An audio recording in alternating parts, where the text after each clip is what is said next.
Знаменитый курорт Шарм-эль-Шейх, название переводится как «Царский залив», расположился на юге Синайского полуострова, той малой части Египта, которая лежит не в Африке, а в Азии. Шарм-эль-Шейх – самый крупный курорт этого региона. Здесь есть международный аэропорт, обслуживающий туристов со всего полуострова.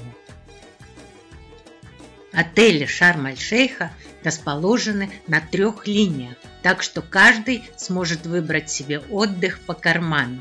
Однако то, что называется 3-й линией, иногда находится за 3 километра от моря, поэтому этот вопрос лучше уточнить заранее. В Шарме много дорогих гостиниц, принадлежащих таким всемирно известным сетям, как Мовенпик, Марриott, Сонеста Бич, Софител, Хилтон.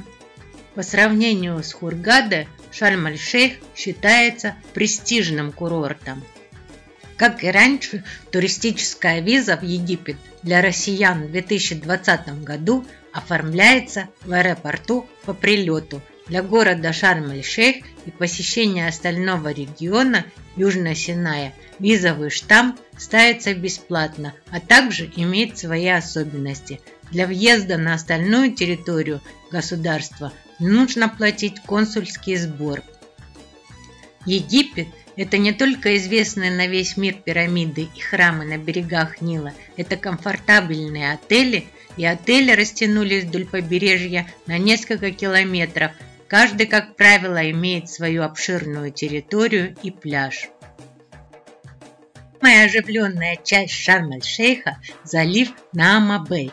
Здесь можно сходить на дискотеку и в ночной клуб, посидеть в баре, попытать счастье в казино и просто прогуляться по 3-километровой пешеходной набережной, усеянной развлечениями для всех туристов. Вечером и здесь, и на набережной приятно тусоваться. Зелень с наступлением темноты подсвечивают разноцветными лампочками. Получаются такие радостные экзотические садики. За ними рестораны, как правило, все при отелях. Обед обходится примерно в $20 на человека. Кухня и европейская, и местная.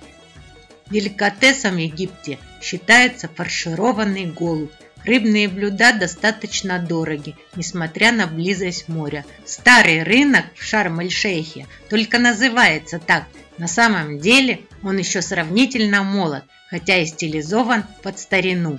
И очень типичен для восточного базара. Здесь есть и мелкие лавки, и крупные торговые центры, и множество кафе под открытым небом, где можно попробовать традиционной еды и даже блюда японской кухни. Что касается покупок, то здесь всегда можно, как и на любом базаре подобного толка, закупиться свежими фруктами, специями, сластями, чаем и маслом. Сувениров на старом рынке тоже найдется предостаточно, на любой вкус и кошелек. Тут тебе и обязательные кусочки папируса, и керамические кошачьи статуэтки, и яркие бусы, и музыкальные инструменты, и теплое одеяло из верблюжьей шерсти, и разнообразные коврики, полотенчики, скатерти, и чеканные красивые сосуды. Примечательность Шарм-эль-Шейха – коралловые рифы, которые, в отличие от Хургады, находятся прямо у самого берега. Из-за них в основном сюда и приезжают. Не нужно никуда плыть. Вошел в воду и вот, пожалуйста. Ну буквально как в садах. То сиреневые кораллы, то розовые, то перламутровые. Шарм-эль-Шейх – одно из лучших мест для любителей подводного плавания. Кораллы, находящиеся слишком близко к берегу и мешающие простым отдыхающим, будут интересны для дайверов, особенно для тех, кто пока не ныряет на глубине. В Шарм-эль-Шейхе около 20 центров дайвинга. Близость коралловых рифов и уникальных морских заповедников привлекают на этот курорт любителей подводного плавания и активных видов спорта. Множество дайвинг-клубов организуют поездки к самым интересным объектам для погружения. морской заповедник Рас-Мухаммад или к местам, где покоятся затонувшие корабли. Почему же именно Красное море так привлекательно для начинающих подводных туристов? Во-первых, поездки на египетские морские курорты относительно доступны, во всяком случае несокрушительны для кошелька. Во-вторых, на Красном море немало современных дайвинг-центров, где можно найти все необходимое для погружений, а новичкам постичь науку подводного плавания. Наконец, самое главное, подводный мир Красного моря так прекрасен и удивителен, что, несомненно, станет откровением даже для самого искушенного путешественника, повидавшего множество сухопутных красот, и даже для опытного дайвера, обнырявшего десятки других мест. Впрочем, для приобщения к красотам Красного моря не обязательно быть опытным дайвером.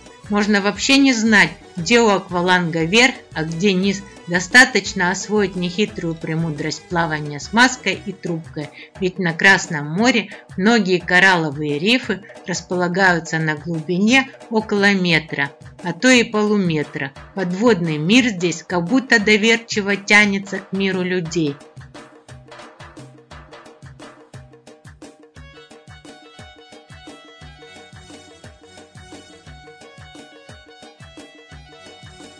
Во многих местах Шарм-эль-Шейха и Дахаба рифы начинаются буквально в нескольких шагах от пляжей отелей. Из других отелей организуются регулярные снорклинг-туры на катерах и моторных лодках. Можно взять на прокат гидрокостюм из пористой резины, но это целесообразно делать, если прохладно и температура воды ниже 23 градусов, что на Красном море бывает нечасто. В таком костюме действительно гораздо теплее и можно бултыхаться хоть несколько часов подряд. Имейте в виду, что катер останавливается за 20-30 метров от рифа или подводного кораллового острова, поскольку вблизи коралловых зарослей запрещено бросать якоря. Поэтому прежде чем лезть в воду, осмотритесь. Самое интересное там, где топчется больше всего вашего брата сноркеля. А туда, где гордо пускают пузыри дайвера, лезть не стоит. Рифы там могут располагаться слишком глубоко.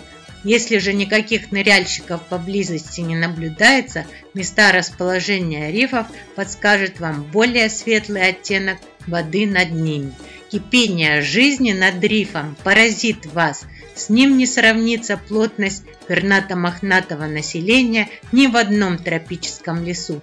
А уж о красках и причудливых формах здешних обитателей и говорить нечего.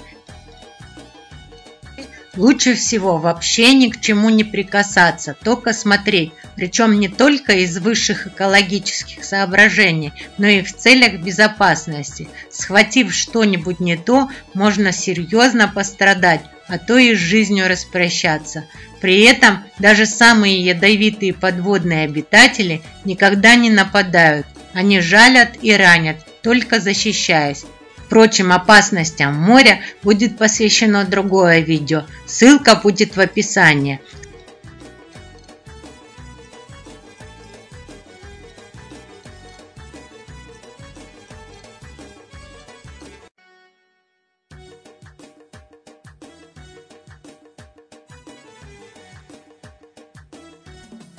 Шарм-эль-Шейх из тех курортов, что рассчитаны на любителей спокойной оседлой жизни. Но все же, если вам наскучит сидеть на одном месте, есть возможность отправиться на экскурсию.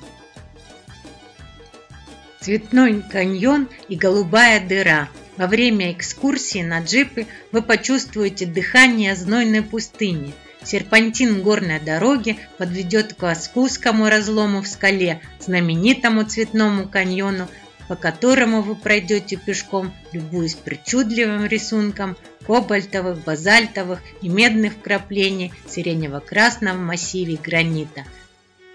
обязан своему происхождению землетрясению, повлекшему за собой разлом земной коры, песчаным бурям и дождям, когда-то выпадающим здесь в изобилии. Мотосафари – это экскурсия по пустыне на четырехколесных мотоциклах, квадроциклах. Это одно из самых популярных развлечений в Шарм-эль-Шейх. Вы сможете насладиться захватывающей ездой по пустыне Синая, сделать потрясающее фото на память и услышать вторящее вам эхо. Есть обязательные вещи. Как бы вы ни были ленивы, приехав на Синай, доберитесь до небольшого поселка Сан-Катрин. Здесь среди скал на высоте более 1500 метров на территории греческого монастыря Святой Екатерины растет неопалимая купина, куст, в пламени которого, согласно Ветхому Завету, Бог впервые явился пророку Моисею. Доступ в монастырь открыт ежедневно, кроме пятницы и воскресенья, с 9 до 12 утра.